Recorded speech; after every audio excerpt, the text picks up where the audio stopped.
পরিচালক, fire service, civil ডিফেন্সের মহাপরিচালক, রেড ক্রিসেন্টের সচিব, আমার প্রিয় সাংবাদিকবৃন্দ, আজকের এই মহড়ায় অংশগ্রহণকারী সব স্তরের স্বেচ্ছাসেবক বৃন্দ, ভাই ও বোনেরা, আসসালামু আলাইকুম। আমরা আজকে এই দিবসের একটি প্রতিপাদ্য দিয়েছি যে দুর্যোগ প্রস্তুতিতে লড়ব, তারুণ্যের বাংলাদেশ গড়ব।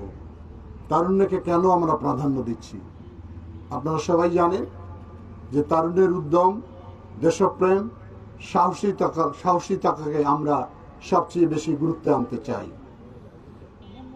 জুলাই আন্দোলনে এই যুবকরাই বুকের তাজা রক্ত দিয়ে একটি ফ্যাসিবাদী সরকারের অবসান ঘটিয়েছে। সুতরাং তরুণরাই আমাদের শক্তি, তরুণরাই আমাদের আগামী দিনের ভবিষ্যৎ। বাংলাদেশ একটি দুর্যোগ প্রবণ দেশ। এ দেশের এমন কোনো দিন নেই, এমন কোনো মাস নেই, এমন কোনো মৌসুম নেই যেখানে কোনো না কোনো দুর্যোগ ঘটে না। আমাদের মন্ত্রণালয় 3 ধরনের কাজ করে থাকি আমরা: দুর্যোগ পূর্বকালীন সতর্ক করার জন্য, দুর্যোগ চলাকালীন এবং দুর্যোগ উত্তর পুনর্বাসনের কাজগুলো করে থাকি আমরা। তো বাংলাদেশে এত ঘনবসতি মানুষ আমরা বসবাস করি একটি ছোট্ট ভূখণ্ডের মধ্যে। সে কারণেই মানব সৃষ্ট দুর্যোগ ঘটে, প্রাকৃতিক দুর্যোগ ঘটে, জলবায়ু দুর্যোগ ঘটে থাকে। সেজন্য সবসময় আমাদেরকে প্রস্তুতি গ্রহণ করে থাকতে হয়। আজকে যে মহড়াটা অনুষ্ঠিত হয়েছে এটি প্রধানত ভূমিকম্পকে কেন্দ্র করে। আপনারা ইতিমধ্যে জানেন যে বাংলাদেশ একটি ভূমিকম্প প্রবণ এলাকা হিসেবে চিহ্নিত হয়েছে। গত মাসে প্রায় 10 বার ছোট বড় আকারের হালকা ভূমিকম্প ঝাঁকুনি দিয়েছে বাংলাদেশকে।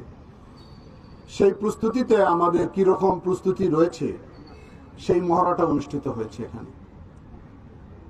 আমি মনে করি যে ব্যক্তি পর্যায়ে যদি আমরা সচেতনতা সৃষ্টি করতে পারি তাহলে দুর্যোগের ক্ষতির সম্ভাবনাটা কমে আসে। সেই কাজটা আমাদের মন্ত্রণালয় থেকে করা হচ্ছে। মানুষের সচেতনতা তৈরি করার জন্য আমরা বিভিন্ন শিক্ষা প্রতিষ্ঠানে একটি নিয়মিত মহড়ার আয়োজনের ব্যবস্থা করতে যাচ্ছি, যাতে করে আমাদের দুর্যোগকালীন কি ধরনের প্রস্তুতি প্রয়োজন, সাহস না হারিয়ে সাহসের সঙ্গে মোকাবেলা করতে হবে, সেই ব্যাপারে আমরা তাদের সঙ্গে প্রশিক্ষণ দিব, তারা সেভাবে প্রস্তুত থাকবে। ইতিমধ্যে আমাদের সচিব মহোদয় বলেছেন যে ঢাকা ভূমিকম্প প্রবণ এলাকা হিসাবে চিহ্নিত হয়েছে। সেজন্য আমাদের মাননীয় প্রধানমন্ত্রী বলেছেন যে 1 লক্ষ স্বেচ্ছাসেবী তৈরি করার জন্য আমরা এ নিয়ে কাজ করছি। আমরা অল্প কিছুদিনের মধ্যে বিভিন্ন স্বেচ্ছাসেবী সংগঠন, রেড ক্রিসেন্ট, ফায়ার সার্ভিস এবং বিভিন্ন এনজিও এবং গার্লস গাইডস স্কাউটের সমন্বয়ে 1 লক্ষ স্বেচ্ছাসেবী আমরা তৈরি করতে সক্ষম হব। আমাদের একটি প্রোগ্রাম রয়েছে কোস্টাল এরিয়াতে, সেখানে প্রায় 80,000 স্বেচ্ছাসেবী কাজ করে। তারা অত্যন্ত বিপন্ন মানুষের পাশে দাঁড়ায়। আমরা মনে করি যে আমাদের যদি প্রাক প্রস্তুতিগুলো আমরা গ্রহণ করতে পারি তাহলে দুর্যোগ ঘটে গেলেও মানুষের ক্ষয়ক্ষতির পরিমাণটা কমে যাবে। আমি আর কথা বাড়াতে চাই না।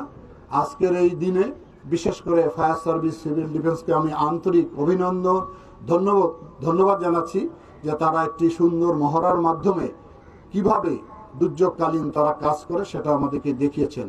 আমি ধন্যবাদ জানাই এই শেরেবাংলা কৃষি বিশ্ববিদ্যালয়ের উপাচার্য এবং কর্তৃপক্ষকে, তারা আমাদেরকে এটা ভেন্যু হিসেবে ব্যবহার করতে দিয়েছেন।